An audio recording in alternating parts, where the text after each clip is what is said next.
IAS academy இன்னைக்கு நம்ம group 4 எக்ஸாமுக்கான most important புவியியல் கொஷின் பார்த்துட்டு இருக்கோம். உங்களுக்கு இந்த பிடிஎஃப் என்ன கீழே கமெண்ட் பண்ணுங்கள். நாங்கள் உங்களுக்கு இந்த பிடிஎஃப் லிங்க் சென்ட் பண்ணுவோம். இதில் டோட்டல் 50 கொஷின் இருக்குது. இந்த 50 கொஷினில் நீங்கள் எவ்வளோ கொஷின் கரெக்டாக ஆன்சர் பண்ணி சொல்லி கீழே கமெண்ட் பண்ணுங்கள்.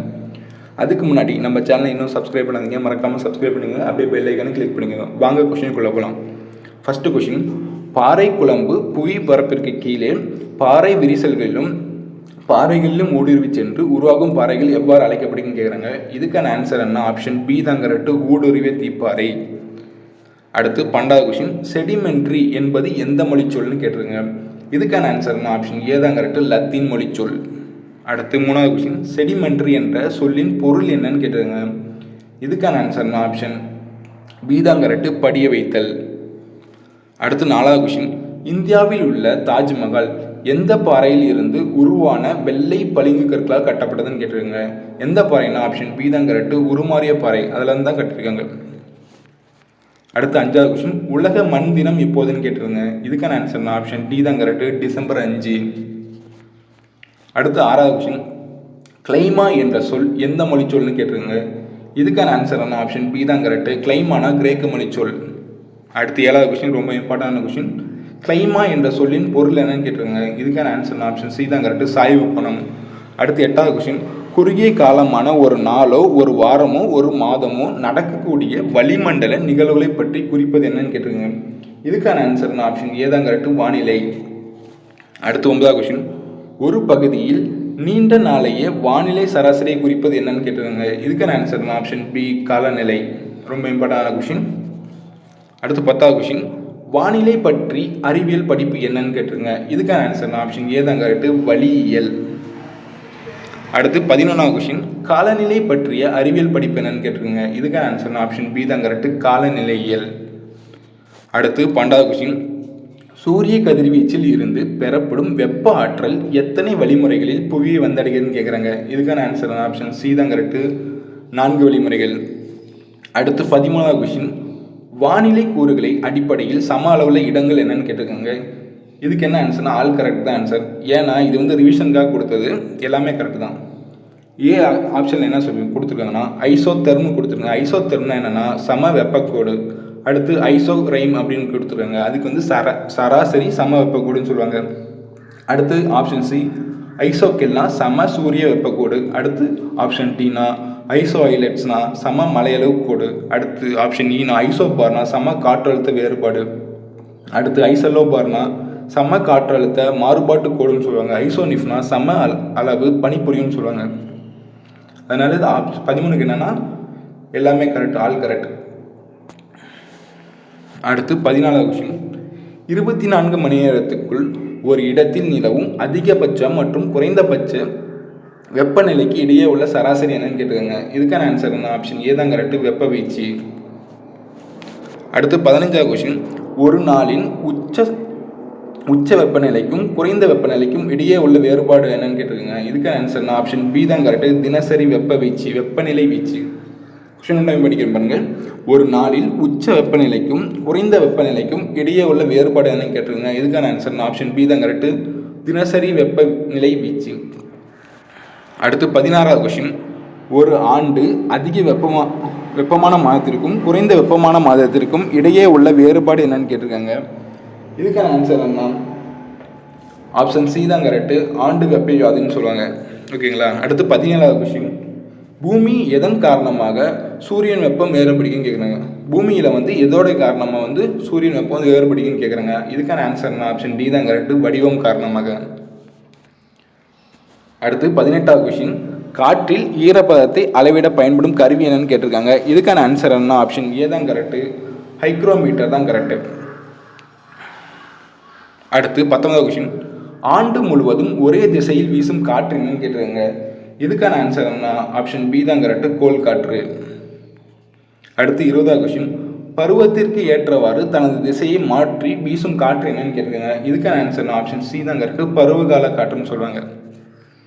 அடுத்து 21வது கொஸ்டின், ஒரு நாள் அல்லது ஆண்டின் குறுகிய காலத்தில் குறிப்பிட்ட நேரத்தில் ஒரு சிறிய பகுதியில் வீசும் காற்று என்னன்னு கேட்டிருக்காங்க. இதுக்கான ஆன்சர் ஆப்ஷன் ஏ தான் கரெக்ட், தலக்காற்று. அடுத்து 22வது கொஸ்டின், புவியில் குறைந்த காற்று வீசும் பகுதிகள் எதுன்னு கேட்டிருக்காங்க. ஓகேங்களா, option A Brazil, Congo, Indonesia எல்லாமே கரெக்டு தான். அதனால் ஆப்ஷன் டி தான் கரெக்டு, அனைத்தும் சரி.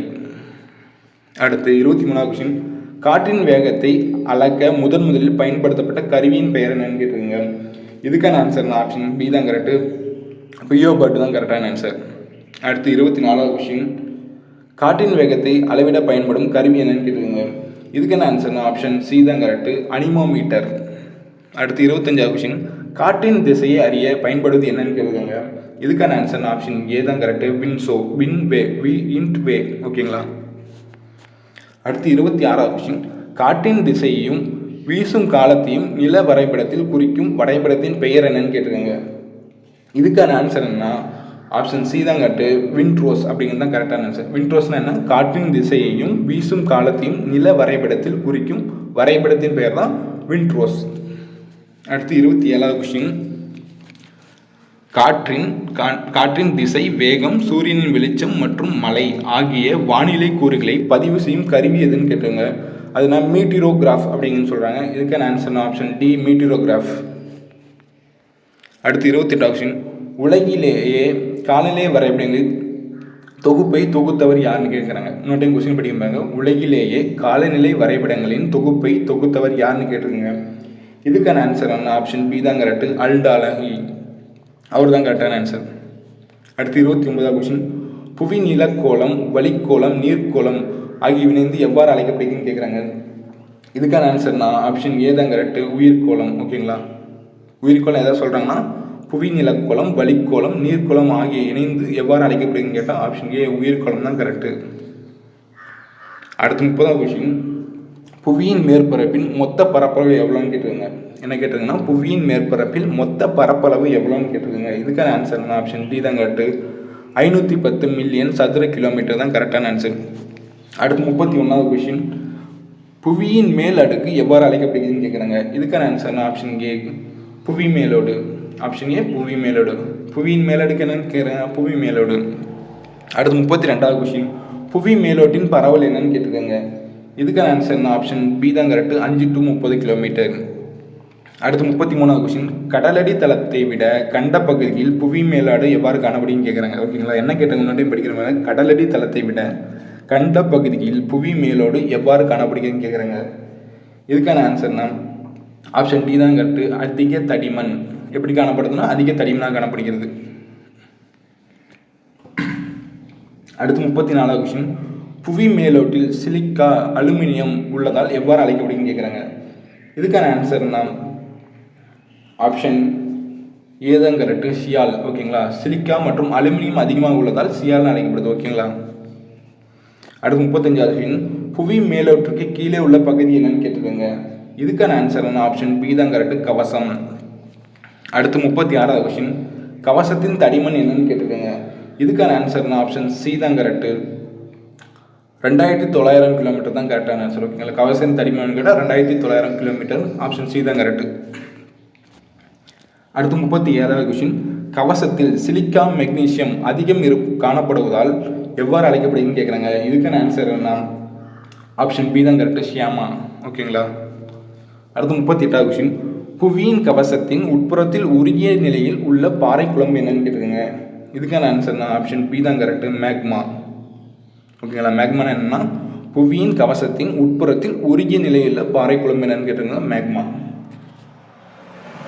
அடுத்து 39வது கொஸ்டின், புவியின் கவசத்திற்கு கீழ் புவியின் மையத்தில் உள்ள அடுக்கின் பெயர் என்னன்னு கேட்டிருக்காங்க. புவியின் கவசத்திற்கு கீழ் புவியின் மையத்தில் உள்ள அடுக்கின் பெயர் என்னன்னு கேட்டிருக்காங்க. இதுக்கான ஆன்சர் ஆப்ஷன் சி தான் கரெக்டு, கருவம். அடுத்து 40வது கொஸ்டின், கருவத்தில் நிக்கல் மற்றும் இரும்பு அதிகமாக காணப்படுவதால் இவ்வடுக்கு எவ்வாறு அழைக்கப்படுதுன்னு கேட்குறாங்க. இதுக்கான ஆன்சர் ஆப்ஷன் சி தான் கரெக்டு, நைஃப்னு சொல்கிறாங்க. ஓகேங்களா. அடுத்து 41வது கொஸ்டின், புவியின் கருவத்தில் எது அதிகமாக காணப்படுவதே புவியீர்ப்பு விசை காரணம்னு கேட்டிருக்காங்க.